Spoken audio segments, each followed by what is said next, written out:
Wednesday edition of the show is here with us. This is Sports Day. Enjoy sports on Multi TV. My name is Kwame Jumo Ajman, and coming up on the show, we are going to be previewing matches coming up in week number 25 of the Globe Premier League. It's getting intense. It's getting a lot hotter in the biggest match, of course, to do with Kumasi Asante Kotoko and Mediama Sporting Club. We're going to be previewing that here on the show. We'll also be taking a look at other stories making the rounds in the world of sports. The FA Technical Director, Francis Utia Kenteng, has been speaking on the dissolution of the national ladies team's coaches. We caught up with him. We'll be bringing you an exclusive interview we had with him. And I guess who is rooting for Brecum Chelsea to win the Globe Premier League? It's a former coach of Kumasi Asante Kotoko, Accra Hearts of Oak, and so many other clubs in the Globe Premier League. Herbert Ado is rooting for Brecum Chelsea to win the Globe Premier League this season. Is that going to come to pass? Well, it's only 6 matches to go, and it's getting pretty intense in there. Tomorrow is May 9th. 12 years ago, a sad story at the Accra Sports Stadium. I was there. I witnessed all the incidents that transpired at the stadium on that day. We have a documentary of that for you, as well as what the Ministry of Youth and Sports is planning to do for the events of Thursday. Of course, that is tomorrow. We'll also be keeping up to speed with Ghanaian players in Europe. Well, they seem to be in action almost all the time. We'll be keeping you up to speed with the performance of our players all over the globe, as well as what is happening on that continent. Well, Ali have parted ways with their gaffer, Hussam El Badari. Will be bringing you all that story and more. And in Europe, well, matches were played in the English Premier League. Man City getting another result. But of course, we all do know that Manchester United have been crowned champions. There are matches coming up in the Spanish La Liga as well as the Italian Serie A. All those and more coming up after this break. Well, I'm taking a look at the sporting tabloids in here, and there are two of them with me, and we're going to be bringing you the images on the sporting tabloids pretty shortly. This morning I have the Graphic Sports and the 90 minutes on the front page of the Graphic Sports. You have sacked. Someone has lost his job, and it's no other person than the coach of the Black Princesses, Robert Saki. He is domiciled in the United States of America. We understand that he's lost his job as the coach of the Black Princess. Well, we caught up with the FA Technical Director, Francis Uti Akenteng, on that story, and I will be bringing you that exclusive interview later in the program. Pakwesi Fabian is still there, and you have the GFA to assess his performance. And Milan would bounce back. That comments attributed to Black Stars midfielder Sule Ali Muntari. And Ezekiel Ansah, new, do I see music on the blog? Well, that's on page 5 of that newspaper. Well, we get to see a lot more about Ezekiel Ansah pretty shortly. We move on to the center spread of the paper. Well, we get to see a lot more on this young man by name Ezekiel Ansah. Well, we've been bringing you stuff on a lot of our players who make it big in Europe. This time around, we are focusing on one of our own. He plays in American football. He was a 5th draft pick, left Ghana only a few years ago. Well, over the last couple of years, he's become something else, and he's going to be making a lot of money from playing in the NFL. Ansah seen here with a family, friends, and, well, enjoying life in the States. Let's move on to the center spread of the Graphic Sports. And as usual, there are scenes from the major European leagues. Scenes from England, from Spain, from Italy, and quite a number of matches are played in the major European leagues. Kojo Asamoah is in action for Juventus against Palermo, and Samuel Eto'o also featured in the playing for Anzhi Makashkala in Russia.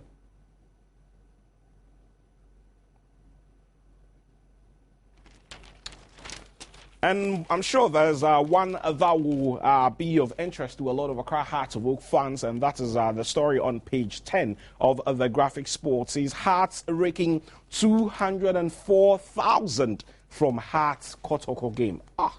That's a lot of money by Ghanaian standards. Of course, over $100,000 raised from the gates in this game alone. The Fulvians clearly will be delighted with that.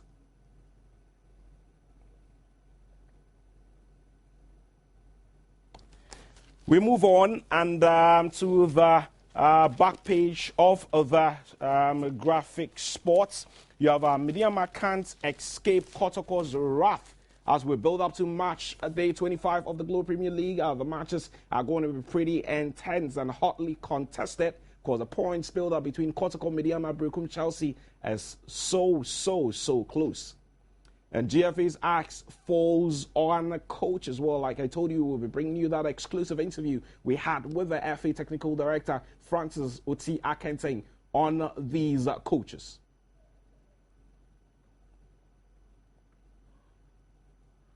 So that's it for the graphic sports. Make your way to the sporting stands and get a copy of this paper.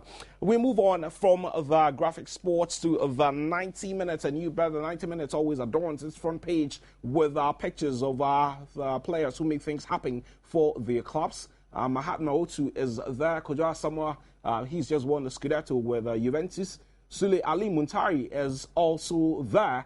And now that man, Kevin Prince Boateng, well, we understand that chances are that he's going to be featuring for the Black Stars soon. And you have PSG and a fresh move for Milan's Boateng. Kotoko grab Mahatma, done deal. Well, is it a done deal? Well, we understand the player is going to be moving to Portugal to have a medical with Benfica. Mourinho and Essien ready for Chelsea. And David Luiz is also on the front page of the 90 minutes.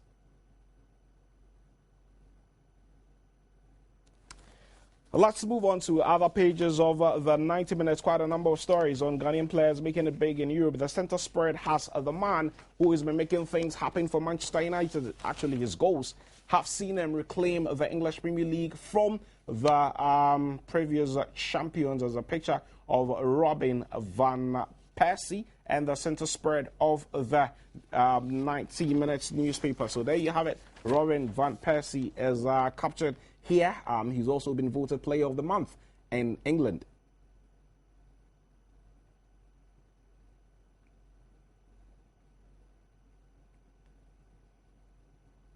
Okay, so that's it for Van Persie and his mates at United. On the back page of the paper, you have Manchester United players paints the town red. There you have them, the players of Manchester United. And the one that really strikes me has to do with Ashley Young. Now, we understand that the Manchester United players were out there celebrating their 20th EPL win. And look at that man, Ashley Young. He's seen here in... well, he's clearly not in a very good state. Seen here on some clutches and... why he would choose to party. He doesn't even have a shoe on his left leg, I think. And, well, he wants to join his mates to go have fun. Well, he didn't want to miss out on the party. Manchester United, champions of England for the 20th time. Okay, so that's it for the sporting tabloids. Make your way to the newsstands and grab us these sporting papers and get to see a lot more on these stories. We begin, of course, with interest in here in Ghana. It's the Globe Premier League as a match day 25, and it's getting pretty intense after this week. There are only 5 matches to go, and it's still not too clear who is going to end up coming out tops in the Globe Premier League. Let's take a look at the matches coming up today. So there you have them on the screen. Dwarfs will be playing Kumasi King Faisal. Kumasi Asante Kotoko are going to be playing Mideama. Now, that game is going to be the biggest in the Globe Premier League today. Later today, of course, is midweek action in the Globe Premier League. Liberty Professionals will be playing Arsenal. Arsenal are not really in a good position going into this afternoon's encounter. And you have Ash Gold who will be taking on Kwando Heart of Lions, who are in all sorts of troubles at this point. We understand that they fired their manager, Safo Castro, with just 6 matches to go.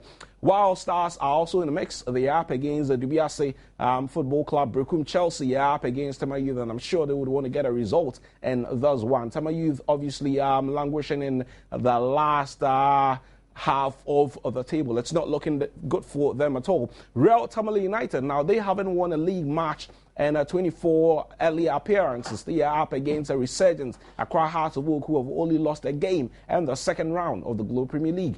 Ahmedai's Professionals then play Aduana Stars. So very crunch matches coming up later today, and it will be interesting to see who gets a result and who unfortunately ends up being the vanquished going into match day 26 later this weekend.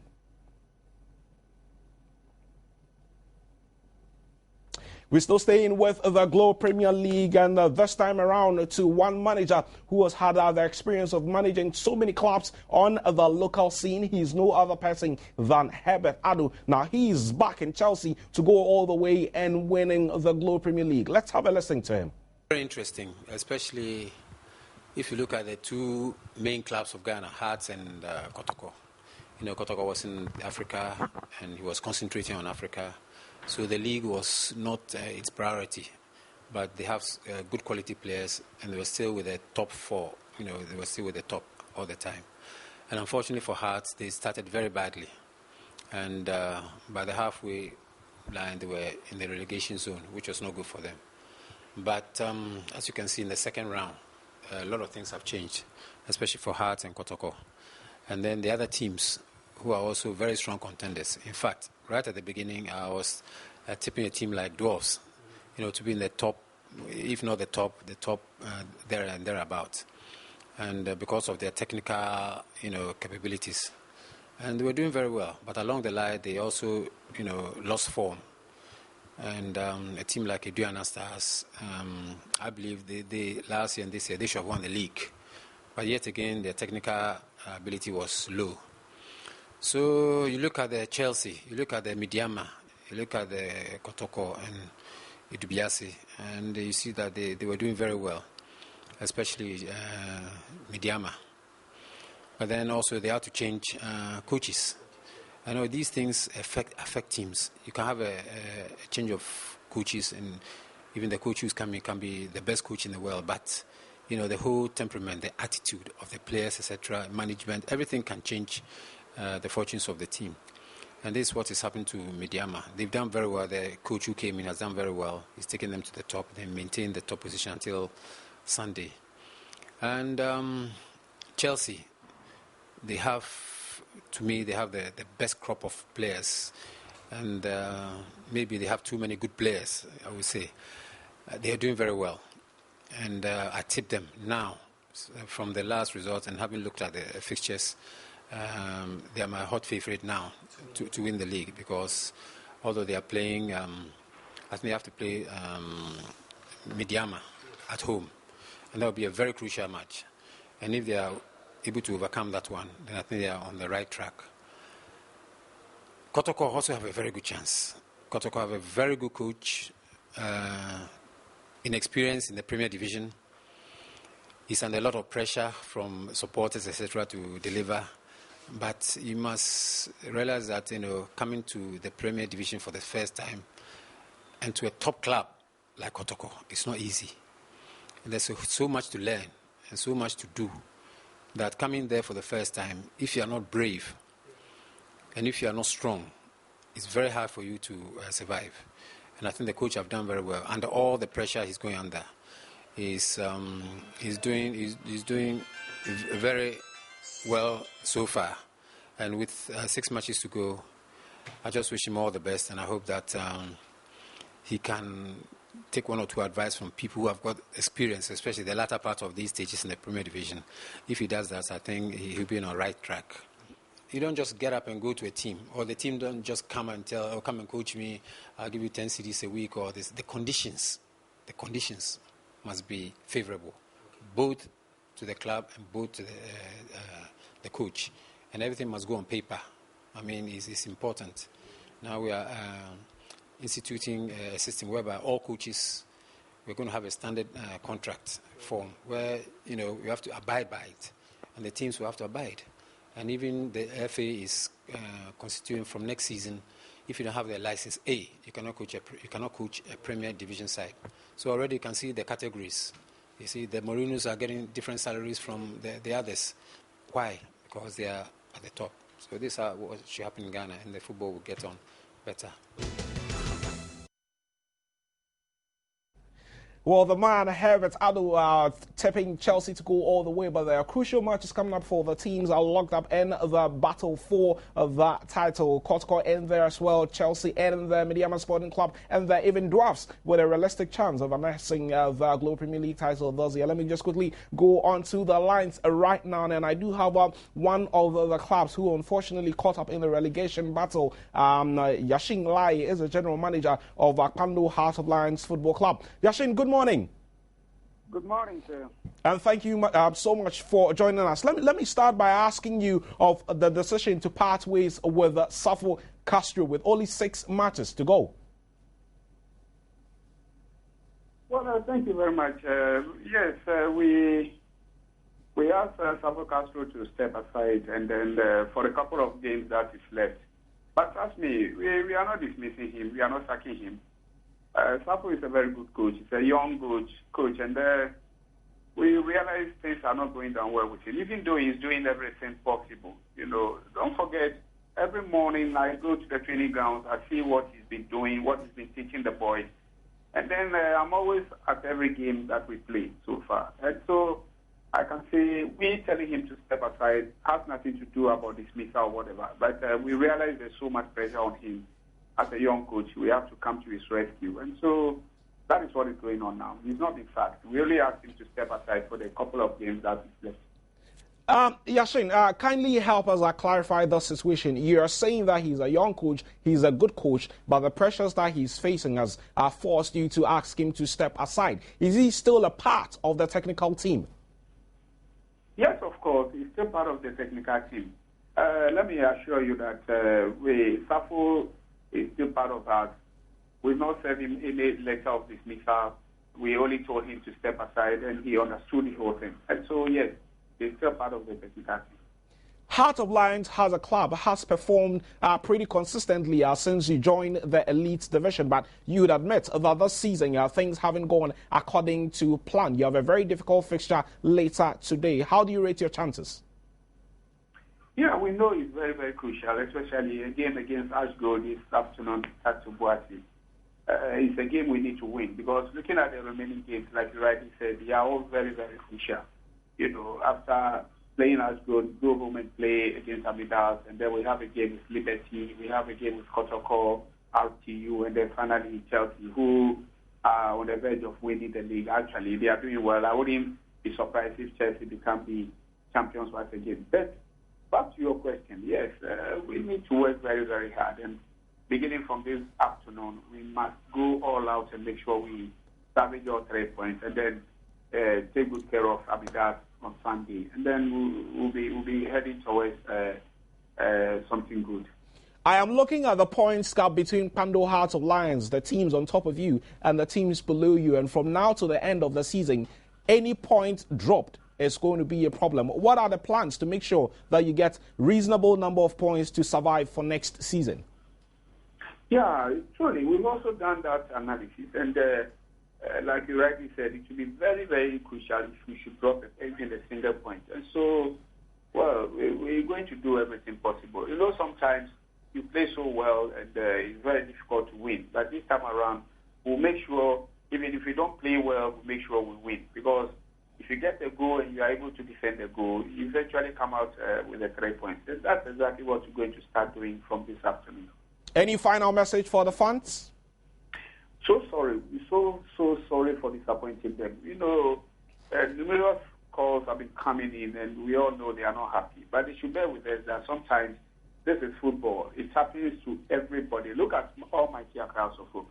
They had this similar problem, but thank God they are now where they are now. It happened to Kotoko some time ago, and so I think it's the turn of our Heart of Lions. They should only keep up for us. We'll also be doing our best, and then we'll make sure we escape relegation. So that come next season, we prepare very well, and then we place a very respectable position. Thank you so much, Yashin, for your time, and we wish you well in the match against Ashgold later today. Thank you very much. The general manager of Heart of Lions Football Club, Yashin Lai, sharing his thoughts on the club's 14s this season. And, of course, the game that is coming up against Ashgold later this afternoon. We wish them all the well. And we're still staying with the Globe Premier League because the PLB have named the men who are going to be in action later this afternoon for matches coming up in the Globe Premier League. Now, the Referees Committee of the Ghana Football Association has announced the list of officials for the midweek round of matches in the Globe Premier League. And for the game involving Dwarfs and Kumasi King Faisal, you have referee Seydou Bomison, who is going to be the man in charge. His assistants are going to be Mumuni Isaka and Richard Korte. The fourth official is going to be A.D. Mohammed.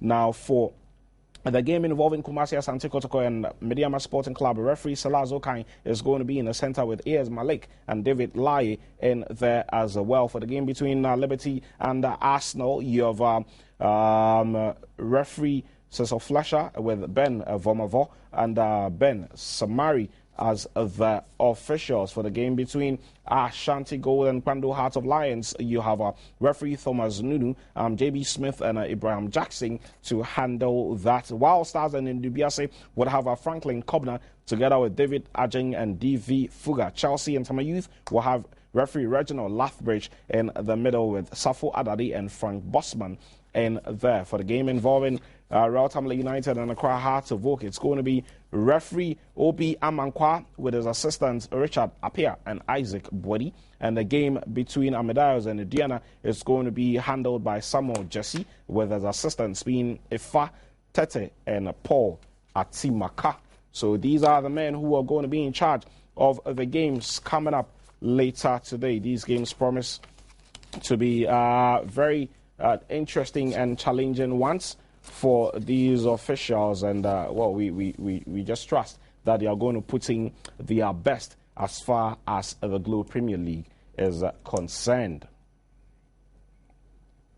We're still staying with the Globe Premier League, and hopefully we can get to speak to a member of the communications team of Kumasi Asante Kotoko as well, Gerald Mochri, on this big game that is coming up later this afternoon between Kumasi Asante Kotoko and Mediama Sporting Club. Is the biggest game of the Globe Premier League later this afternoon, and the fans in Kumasi, after that result against Accra Hearts of Oak on Sunday, are believing that all 3 points will be up for grab, and they will be looking forward to annexing enough points in the last 6 matches of the Globe Premier League for them to retain the league. I understand we do have Jerome Mochri on the phone lines now. Jerome, good morning.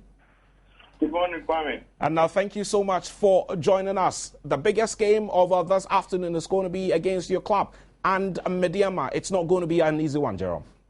Not at all. I mean, it's one of those games that people have tagged as explosive, and one that could define whether or not we will be able to defend our title, the title that we won last season. We appreciate that it's a very difficult game, but we also have the strength to contend with Mediama, not because we think we dream in Accra, but all our matches against Mediama in the last 3 or 4 seasons have gone our way, and we are confident that the dominance that we've had over Mediama is going to continue this afternoon.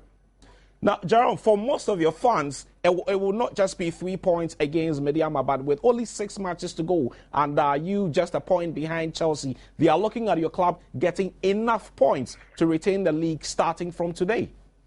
Absolutely.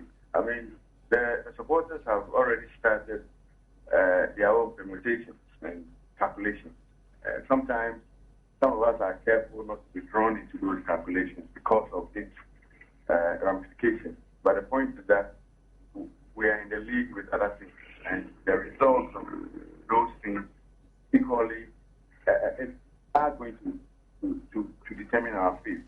What we are much concerned of is what we will do to also take care of our own fate. And that is what we are going to do this afternoon. We have our destiny in our hands. We believe that beating Mediama will help our cause, and we'll be hoping that other results necessarily do not go elsewhere, but rather in our favor. What do you make of your team's chances later this afternoon? After that draw against Accra Hearts of Oak, you think the boys are buoyed enough to get a result later this afternoon? I think they are, because psychologically, speaking to some of them, the impression you get is that they already know what is at stake of them. I mean, what is ahead of them. If you watch them in their game against Castleford, they were self-motivated. I mean, I have it on authority that during research, the coach barely said nothing. I mean, didn't say anything. The boys knew that they needed to recover from that goal, and that's what they did. But unfortunately, we couldn't win. But today, they know that it is a must-win game, and nothing is going to change that. Jerome, we wish you all the best later this afternoon.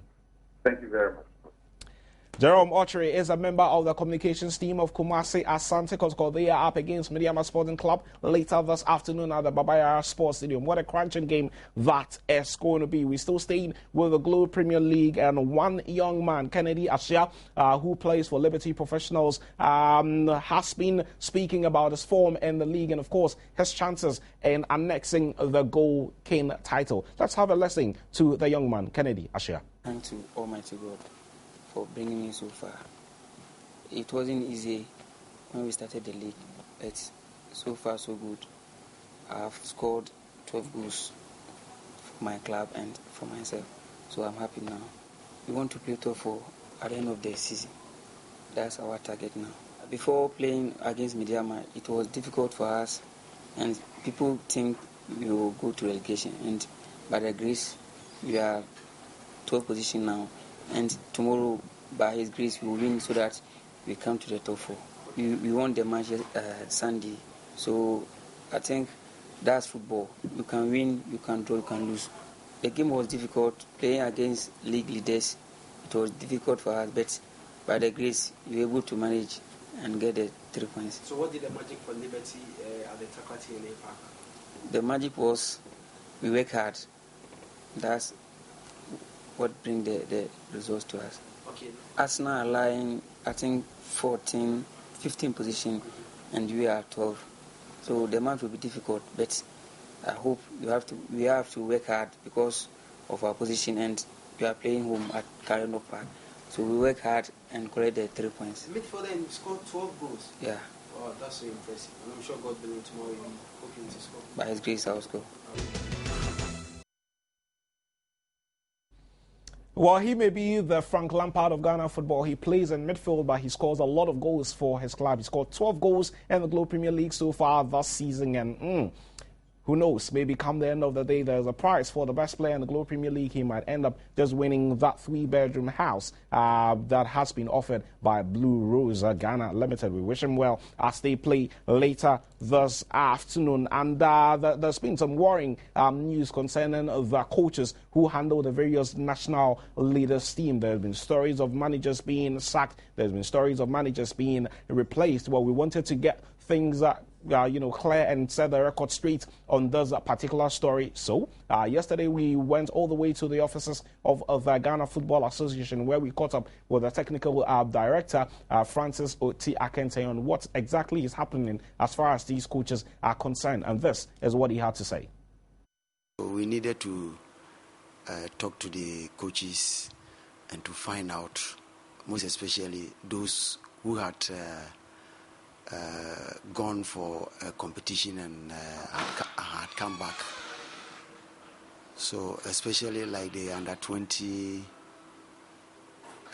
the under 17, the maidens who went last year and then came back, and then the under 22, the female team. So we met them once before they took up their various appointments.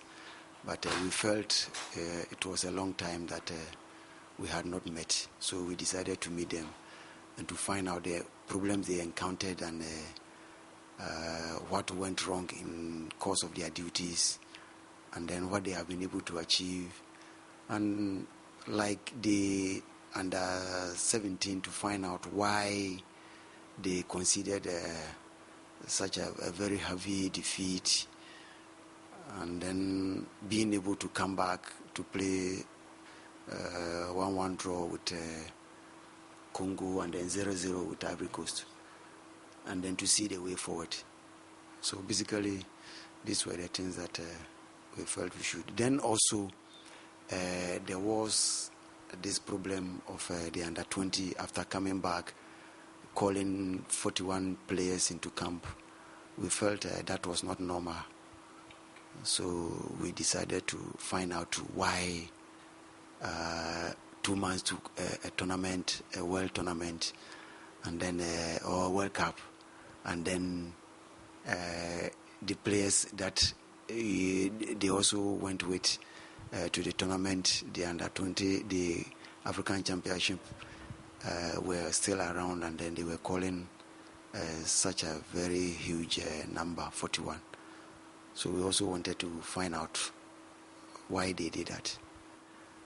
Prior to that, the under 20 had also submitted their programs, their report for the African Championship.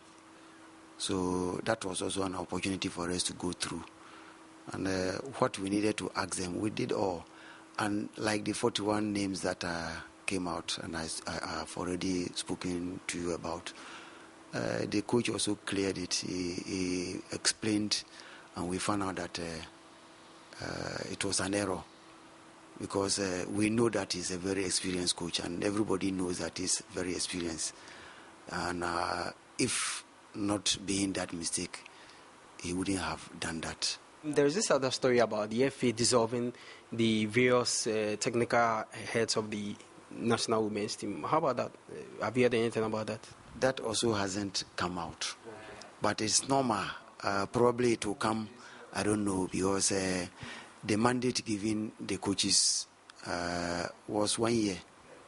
Yeah, so within the 1 year, the FA must sit down and then assess itself, or assess the coaches, the work given to them. If they did it well, they will continue with the FA. But as at now, I can't tell you that whether we have dissolved any this. I don't think any of the technical heads, whether we've dissolved any of this, and I don't think there is anything like that. If they are not, they've also not been able to perform the way that we expected them to. Well, that one to be another problem that we need to solve.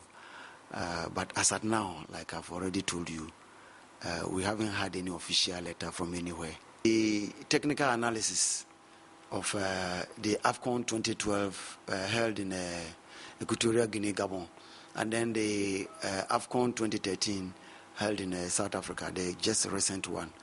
There's supposed to be an analysis, an evaluation, and then we have to come out with a communique. I mean, that also broadens the knowledge of all participants, especially the member association, the technical directors, and then the coach educators. So they have to take this evaluation back to their countries and organize about 2-3 days workshop or seminars for their coaches, the elite ones for that matter, so that they can sit on it, and then whatever comes out of it, you'll be able to. Nigeria was first. Why did Nigeria come first? They will talk. They will tell us their preparations, how they went through, and we even know that there were certain situations or certain times that some of their big players were not allowed or were not called. Why that, and how did they manage that, and how did that impact on the team at the end of the day? We have to learn all these things, the preparations of various teams, prior, during, and then after, so that you come out with so many things out of it, and then you make out your own. Okay. In case next time you are also taking, or your country can learn something out of. Well, even those who came last, definitely there will be something good from it, and then you need to take a cue. And when you are planning your program, you also need to go into it. That is why I think CAF is paying for both the technical directors and then the current coaches for the various national team. That is the essence of also making every coach talk. And that is also the essence of a work, and then you shop. You gain something out of it.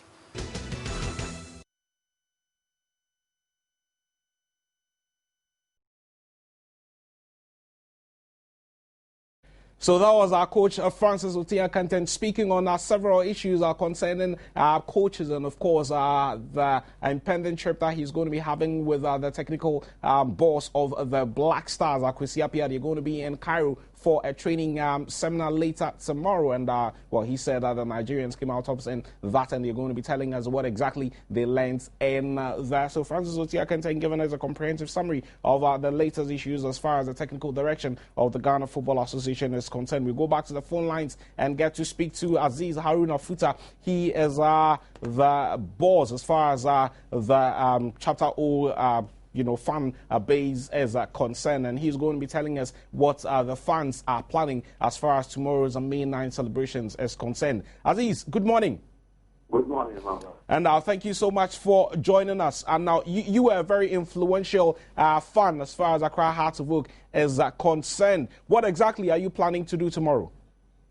Thank you very much. The ministry has a program. They want us to walk from from circle to stadium.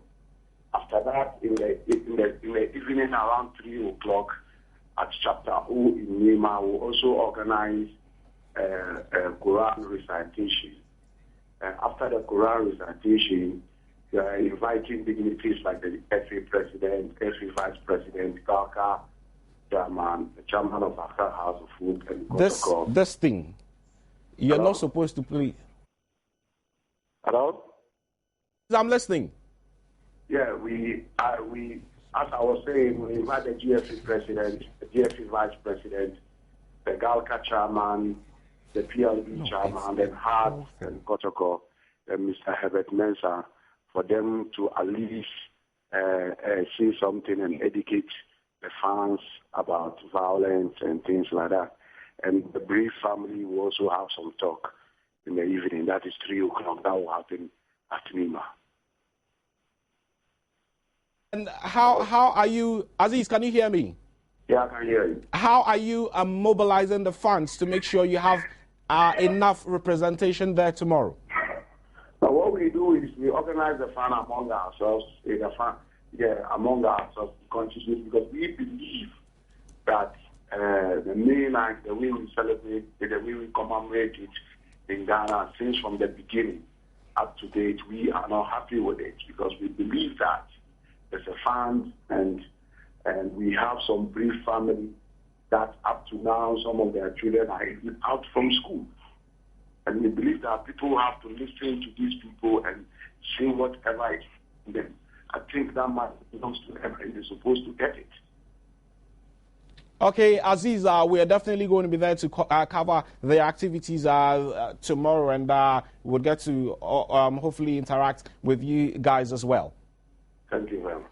Thank you so much. That was the PRO of the Chapter O. He's also a member of the executive of Accra Hearts of Oak, and what they are planning to do as far as tomorrow's May 9th is concerned. Still staying with the May 9th, and we caught up with the PRO of the Ministry of Youth and Sports on what the ministry intends to do as far as this year's May 9 celebrations are concerned. Some 127 football fans lost their life during a match between Kumasi Asante Kotoko and Accra House of Oak. And ever since, we've been commemorating the May 9th anniversary. And come Thursday will not be different from what we've been doing in the past. And as part of activities marking this year's anniversary, the Ministry of Youth and Sports, in collaboration with the National Sports Authority, have outlined 3 programs for the event for this year's anniversary. 6 o'clock on Thursday at the Obra Sport. That's in the morning. That's in the morning, yes. 6 o'clock in the morning. There's going to be a health walk we've invited all the supporters union groups, as well as supporters of Kumasi Asante Kotoko and Accra House of Folk to take part in the walk. They will go through some principal streets of Accra and end at the forecourt of the Accra Sports Stadium. After that, at 9 o'clock, there's going to be the wreath-laying ceremony in remembrance of those who lost their lives. The Honorable Minister for Youth and Sports will lay a wreath on behalf of government and the Ministry of Youth and Sports. Then, after that, representative of Kumasi Asante Kotoko and Accra House of Folk will do same. Then the last but not least will be a representative of the bereaved families. He or she will also lay a wreath.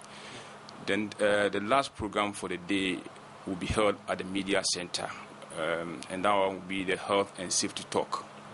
And that one, Dr. Pambo would educate supporters or football fans of some preventive measures to forestall in the future occurrence of such incidents. The May 9th, what happened 12 years ago was the darkest spot in Ghana's football. So they should have that at the back of their mind and try to be as much tolerant as possible during such matches. So that's what I can say for now.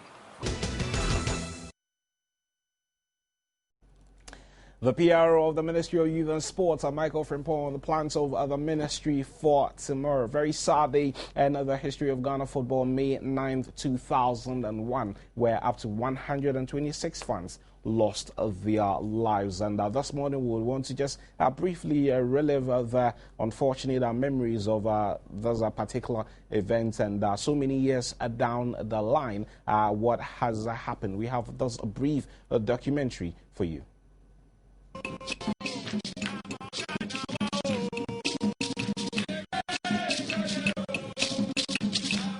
Supporters like these were at the Accra Sports Stadium to cheer on Accra House of Folk and Kumasi Asante Kotoko on that fateful day. But disaster struck when fans of Kotoko showed their anger at match officials for awarding Accra House of Folk the winner that they regarded was scored from an offside position. Was that the real reason? I talked to a football fan who was at the stadium when that happened. May 9th, even before the match itself, now I idea for supporters. Now I idea they are eager to because of the year 2000 Champions League near GN. Now you grew too much. So Champions League Cup rather. It was 2001 on May 9th, which was Wednesday. Down. No more to Pabono, Yaje Champions League, but on the day, unfortunately, Japan Cravy now second goal no buy, which not say 1-1. Last goal no buy. You be one, you moving lucky. I must say, what happened at the park, stadium, Ahase, is something we will not like it to happen again. Now, fortunately for us, stadium. Lessons have been learnt, but the lives lost will dearly be missed. I'm currently at the May 9th stand, and this is where 10 years ago the worst stadium disaster hit Ghana. But we talked to the authorities, and they are saying that over the past 10 years, measures have been taken to forestall such a disaster. For example, there are barricades that separate each stand, and this will prevent supporters from crossing over to the other side in case of mayhem. And the gates have been expanded so that supporters can exit the stadium safely. Walanyo Kujo Agra is the Director General of the National Sports Council, and he explains why such measures have been put in place. But at least my assumption of office, I brought in a group captain who is a 7 military intelligence officer, who is a staff. So he's the one who links up with the police, the BNI, and all security agencies. And that is why you see there's relatively peace in, at all the centers that we manage. At least in that regard, that's what we have done. You will see that when we are playing matches like us, what the white paper said, we take the tickets and take them to lotteries for emborsement.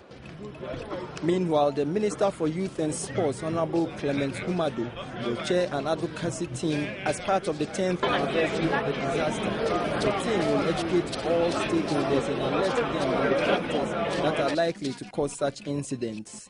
A match between Accra Hearts of Oak and Kumasi Asante Kotoko has also been scheduled for Saturday to mark the anniversary.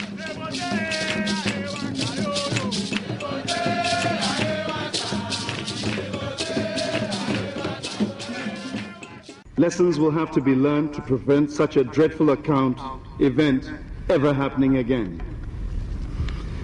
Our thoughts are particularly with their families and friends. Those young men and women, Hearts and Kotoko supporters alike, are in our hearts and in our minds. So you had a former Kotoko boss, Herbert Mensah, together with a brief documentary that was put together. That was for the 10th anniversary, because you now know that the Minister of Youth and Sports is now setting Elvis a free anchor, and the NSA boss is now Madame Aleza Atipo. This was put together a couple of years ago. We're just trying to relive what exactly happened on the day and the role of the fans on the said day. And still staying with that, Kumasi Asante Kotoko, they are in the news and they are defending the May 9th Wreath Lane. Now, what's the story about this? Now, Kumasi Asante Kotoko have slammed rivals Accra Hearts of Oak, who have described Sunday's Wreath Lane before the Super Clash as superstitious. Now, Kotoko pulled the first one on their host to pay respect to the 127 lives who perished at the Accra Sports Stadium during the May 9th Stadium disaster 12 years ago. Now, before the warm-up session, each Kotoko player came out of the tunnel with a bouquet of flowers and jogged to the May 9th stand area. Now, led by ex-skipper Gordon Ablodi, they laid the symbolic wreath and held a minute of silence before entering the pitch. Now, Kotoko ended a 1-0 draw in the Ghana Premier League derby to move to second place on the league table.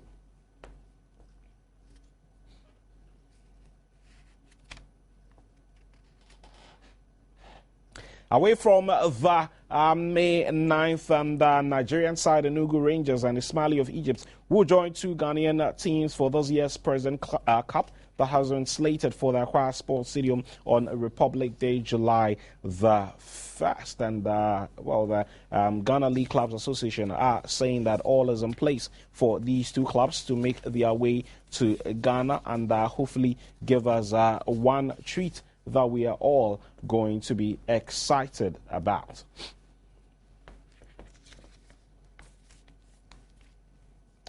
From Enugu Rangers, we now focus on some Ghanaian players and the latest concerning them, beginning with Mahatma Otu of Accra Hearts of Oak. And what's the story on Mahatma? Well, we understand how he's going to be going for a trial and a medical in Portugal. That's with Benfica Football Club. Now, Accra Hearts of Oak skipper would undergo a medical at the Benfica ahead of a proposed move to the Portuguese Giants. Now, the 21-year-old is expected to fly out of the country next week to undergo the formality. If the medical is successful, the ex-Sporting Marin player would sign a long-term deal with the club. Now, Otu has been reluctant to renew his contract with Hearts, which runs out at the end of the season. Now, many clubs have been linked with the services of the goal machine, with local rivals Kotoko, the latest to slap in a transfer interest in the player. He's the leading joint scorer in the Ghana Premier League with 13 goals.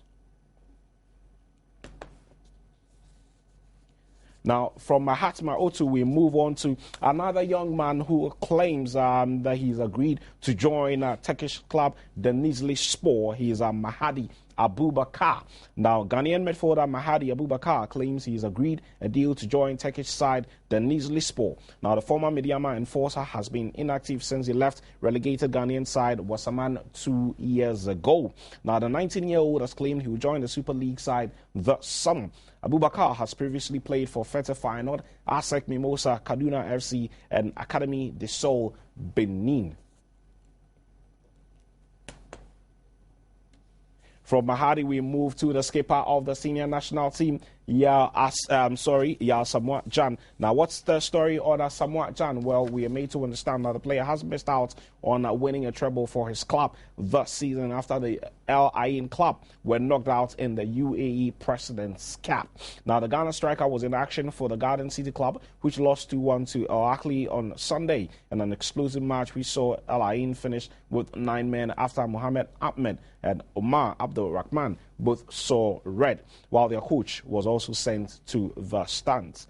Alex Bross cut the deficit with 7 minutes to play, only to see an ugly clash ensue as Ali keeper Majid Nasser refused to return the ball.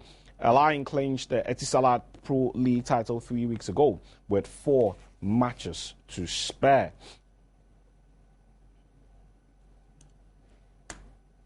From one Black Star player to the other, and this time around we are focusing on Sule Ali Muntari. Now, Sule Ali Muntari is back in Milan to go for the Scudetto later this season. Now, Milan are competing very hard for Champions League places as far as the UEFA Champions League is concerned, and Sule Ali Muntari is confident that AC Milan do have a team that would fight for honours, especially in the Italian Serie A later next season. Well, Milan are currently doing quite well in the Italian Serie A, where they are lying a respectable third.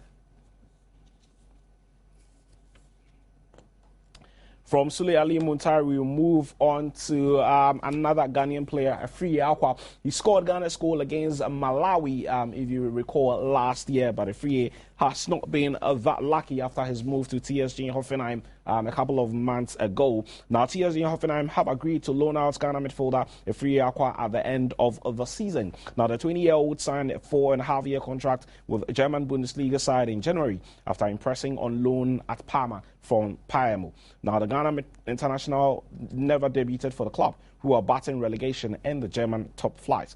Now, reps of the player met officials of Hoffenheim last week, where they both reached an agreement for his release. Now, Hoffenheim are second bottom on the table, but can escape automatic relegation if they win their 2 remaining matches, which are against Augsburg and Werder Bremen, and Fortuna Düsseldorf also drop some points.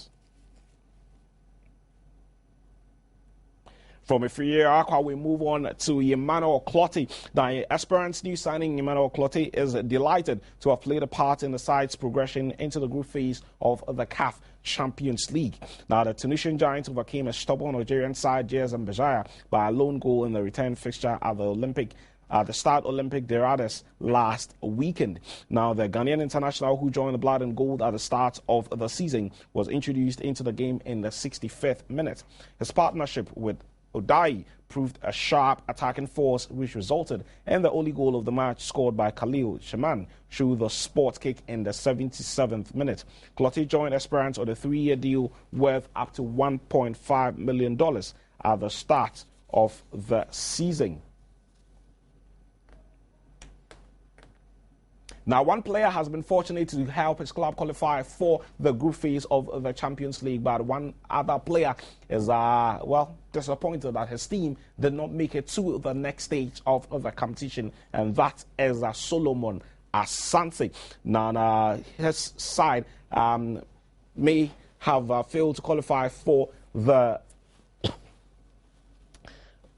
group stages of the CAF Champions League, but Solo is very confident that his team, TP Mazembe, will do very well as far as the CAF Confederations Cup is concerned. Now, the draw for the CAF Confederations was conducted at the CAF office yesterday, and I will bring you the fixtures now of how the teams are going to be lined up as far as the draw was concerned yesterday. Stade Malien will be playing Lydia. Enugu Rangers will be playing Club Sportif Sfaxien of Tunisia. Fuse Rabat will play Asfa. CAB will play Ismaili of Egypt. Etente Sativa of Algeria will play US Vitam of Gabon. JSM Bejaia, also of Algeria, will be playing Tel Sportif du Sahel, also of Tunisia. Tupisa Mazembe will be playing Liga Makumana, and St. George of Ethiopia will be playing ENPPI of Egypt. Away from football, and we zoom into the world of athletics now, and the state of Ghanaian athletics is not really looking as cool and as confident as it used to be in the early 90s and in the early part of 2000. In the early 90s, we had the likes of Emmanuel Tufo, Nelson Boateng, Solomon Amegache, Kojo Asase, and Cole. These days, we are struggling to replicate the form of these guys. We caught up with the president of the Ghana Athletics Authority, Professor Francis Todu, who also happens to be the chairman of the Ghana Olympic Committee, on the state of athletics in Ghana, and this is what he had to tell us. We have to understand, everybody says, well, can't you go out and look for money to try to do it? Last year, that's what we did. Last year, we borrowed a heck of a lot of money to try to make sure that the monies for athletics came when they were supposed to, and so the events would go on. And every time we borrow money, we do it because we've heard that there's been an approval that's been given, and it's on the basis of that we then go and borrow money. Unfortunately, subsequent to that, the monies haven't been given, and so the people who we would typically go and borrow money from, it's difficult to go back to them this year since we haven't paid them for last year's monies, and that's why this year there seems to be nothing happening, even though in other years when the money has delayed, we've been able to do something about it. So it's a really unfortunate situation, but we're in a situation where we have to wait for monies to be issued us from the Sports Authority, and then we can pick up, and hopefully it won't be too late. Yeah. But with this, have you gotten the opportunity to confront the National Sports Authority regarding the release of funds? Well, I will tell you that our GA and our GOC are non-combative ones, and so confront isn't the word that I would use. But nevertheless, I think I get the gist of your point. Yes, we've had dialogues with them, and they also say that their monies haven't been issued yet. And so at some point, monies will be issued, and then it'll trickle down to us, and then we'll be able to get our athletes into camp and do what we have to do, and hopefully it's not too late. Last year, I recall you had the support of RLG to prepare some of your athletes for London 2012. You're not really doing much at the moment. How then are you going to prepare your athletes for Moscow 2013? Well, we can't prepare them if we don't get the money. So if we're not doing much, it's because we haven't had the money. RLG's role has really been to help us put out that international competition that we do once a year. And we're in dialogue with them about that right now. And hopefully it will happen again. So I don't think the monies they gave us were explicitly to sort of prepare our athletes. It's just that the competition that they give us is a really sort of like fundamental one for development program, and so we're hoping that we will get that this year, and we're planning to do that competition in July. So with that competition, there's at least a little bit more time, and we're in negotiations with them right now. I think the fundamental monies that we sort of need are the ones that typically get given to us by the Sports Authority, and we're hoping that will come through soon, and then we'll be able to do our jobs. Yeah. It's not worrying that for a nation like Ghana, it looks like over the last couple of years, all we're doing is just to go out there, compete, but we don't really end up coming home with anything because our preparations have been poor. Yeah, I think we've had this conversation lots of times over the last 2-3 years. My reading of the problem, and I don't know what yours is, but my reading of the problem is that at some point in the last decade, we stopped developing a pipeline of athletes, and we relied on a handful of athletes, and we essentially gave the support to that handful of athletes and primarily to just them. And so what happened then is that we had these star athletes who we rode with them for a decent time. They gave us really good returns, but then when they stopped winning, all of a sudden here we hadn't developed anybody following them, and that's why we are where we are right now. That's my reading of the problem. And so what we've tried to do as an association the last 3 years is try to sort of get into the juniors and groom them. And now you'll see people like John Ampuma coming out, you see Janet Amponsa coming out, you'll see the new ones coming out very soon, Mary Quayson, Elizabeth Darcy. You'll see them come out in the next 2 or 3 years.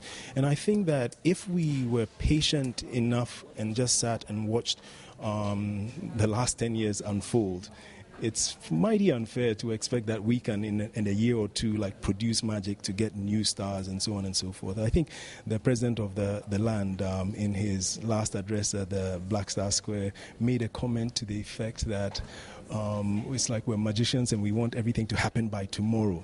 We have to understand that we put ourselves in a big hole. And every time I say this, I say all credit to Aziz Zakari, Vida Enim, Margaret Simpson, all credit to them, because they had to carry Ghana athletics for over a decade alone. Ignatius Gaisa is another one.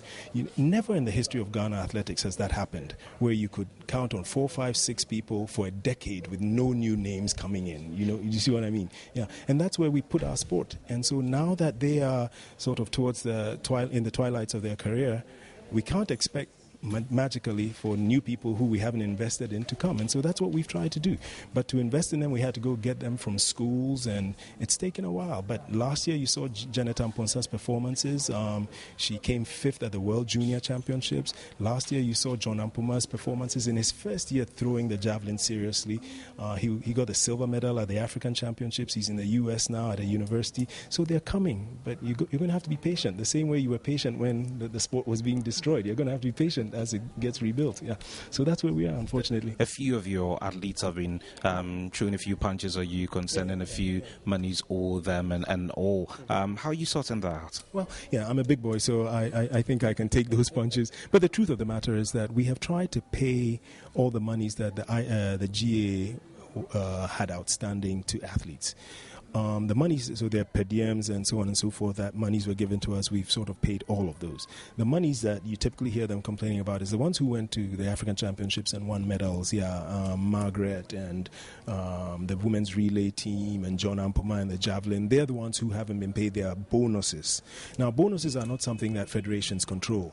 Bonuses are things that the government gives us. And indeed, up until a year and a half ago, we could budget for bonuses by guessing that, okay, this competition we're going to, maybe 8 people win gold medals, 5 people win silvers, and then put that in the budget. In the last couple of years, they've told us to stop doing that. We tried it once and they cut it out, and they said, when you go and you come back and you know who has actually won medals, then do a supplementary application. We have done that and we're waiting. Yeah. So those actually come from government as opposed to from the GAA. And the sad thing about it is the athletes know that, but they have to take punches at somebody, and I'm an easy target. So, yeah. Professor Francis Tolu there, he's saying he's an easy target by these athletes anytime the monies are owed them, and he's a boss, and when these things happen, obviously I don't see how the athletes are going to be falling on any other person than him to find that money. We're going to be doing a round of commercials. When we come back, we'll bring you latest stories on the continent.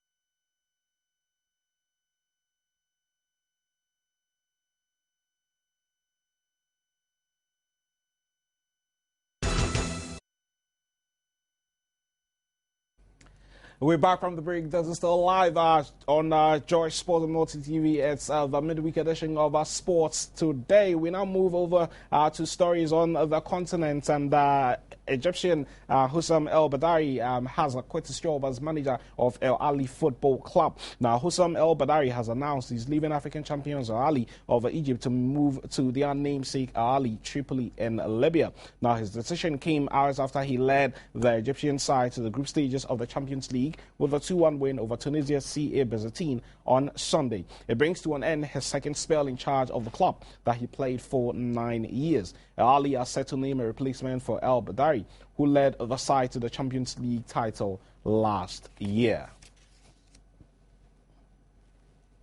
Now, telecommunications giants Globacom has signed a 3-year deal to become the title sponsor of the Nigerian Premier League. Now, the deal was struck between the telecoms firm and the league management company LMC, the operators of the Nigerian Premier Soccer competition. The league will be known as the Globe Premier League. Now, the sponsorship is reportedly worth around $12 million over the deal's 3-year tenure. It follows months of dispute over the terms of the sponsorship after an initial deal was announced in January.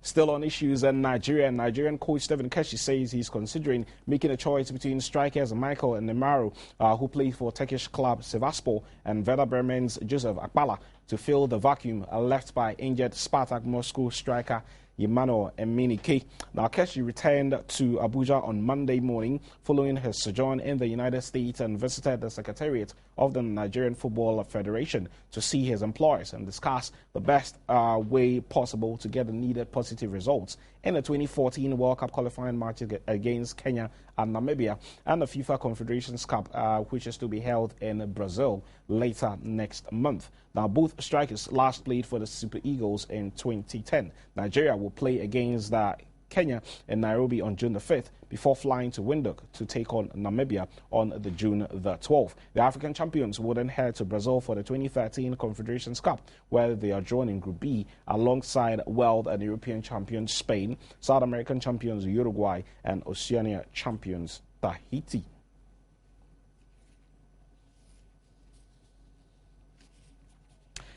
From Nigeria, we move over to South Africa, and SAFA are set to lodge a complaint against TP Mazembe for the treatment they suffered at the hands of the Congolese club when Orlando Pirates traveled to play the TP Mazembe side over the weekend. TP Mazembe in all kinds of trouble in that particular game. Now, SAFA intends to express its strongest dissatisfaction to CAF over the treatment meted out to Orlando Pirates at TP Mazembe. Pirates lost the African Champions League match by a lone goal, but advanced to the round-robin stage with an aggregate 3-2 score after winning the first leg by 3-1 in Johannesburg 2 weeks ago. Now, an SABC crew that had travelled to broadcast the match live was prevented from doing so, with organisers claiming there was no permission to televise the match. Shoshana said despite the harrowing experience, Pirates players had done the country proud. Now, the security officers at the stadium failed to assist, and his phone was only returned after he had threatened to report the matter to CAF. And it's sad that some of these things, unfortunately, still happened on the African continent. We want to win matches at all costs, and why we choose to do that, I simply can't understand. We're staying in South Africa because Liverpool Football Club of England are in the news. And what's the latest on Liverpool being in South Africa? Well, we understand that Liverpool have agreed to play Ajax Cape Town in a friendly international. Now, that game is to be played before the commencement of the new season in South Africa. Liverpool are looking at looking at playing the South African club on May the 21st in a post-season friendly. Now, the game, which will be Liverpool's first in South Africa since 1994, will be played at the Cape Town Stadium just 2 days after the final game of the English Premier League. Manchester United and Tottenham Hotspur are regular visitors to South Africa for pre-season friendlies in recent years. We still stay on stories in South Africa, and this time around we're focusing on South African international goalkeeper Itumeleng Khune, who plays for Kaizer Chiefs in South Africa. Now, he's backing his club to win some trophies at the end of the season. Now, Kaizer Chiefs are chasing a league and cup double this season, as the Soweto Giants lead the Absa Premiership table with 2 rounds of league action left to go and haven't secured their place in the Nedbank Cup final. Now, according to the Soccer Laduma website, Chiefs have not reached the Nedbank final in its current format since its inception 5 years ago, while the league crown has eluded them for nearly 8 years. The Amakosi are poised to rewrite the history books, and coach Stuart Baxter, however, would have to be at their best in the final sprint of the season. Khune and his teammates would want to win something for the club come the end of the season.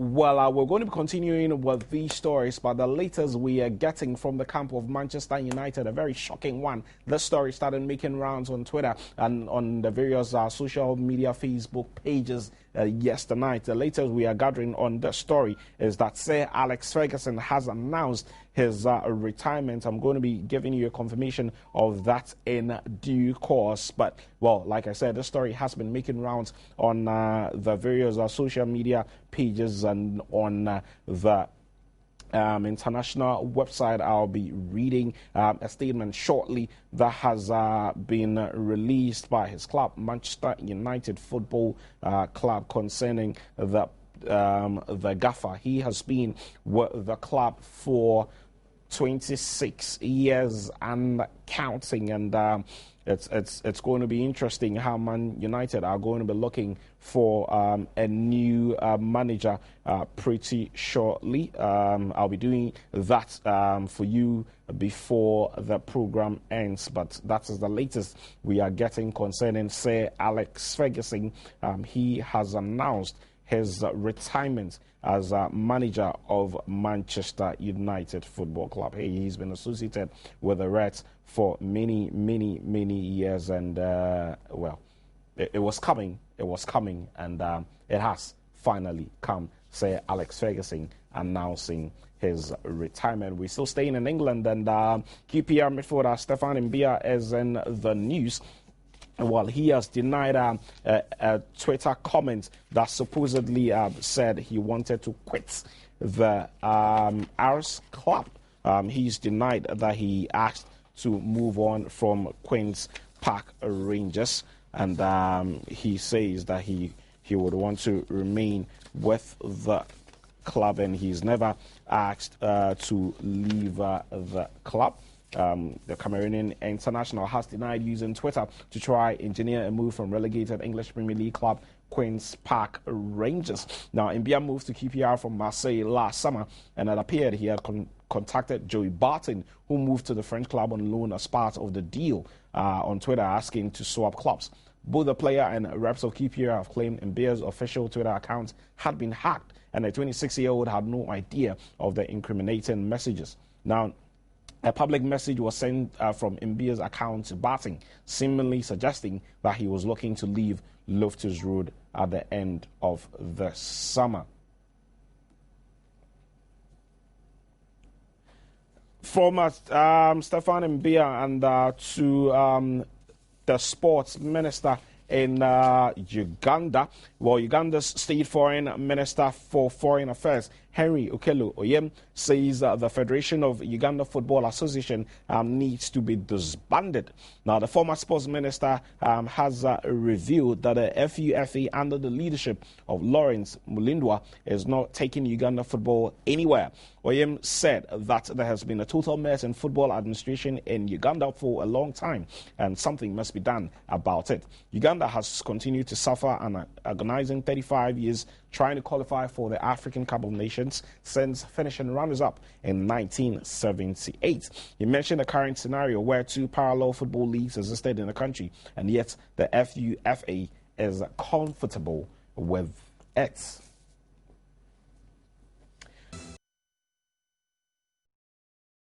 And matches coming up in the Spanish La Liga later today. Midweek matches coming up in the Real Madrid are going to be in action. So is Atletico Madrid, who are also going to be in action later this evening. So it's Celta Vigo versus Atletico Madrid, and Real Madrid, who take on Malaga.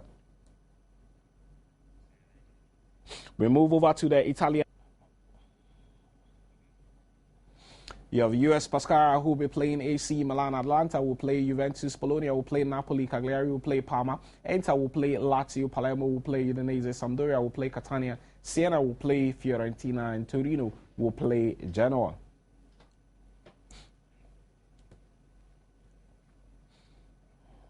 On that note, we draw the curtains on this morning's edition of our Sports Today Live. You enjoy sports on Multi TV. I'm sure you enjoyed the Sparkage Friday. It's the next stop for the program. Thanks for watching. Bye-bye.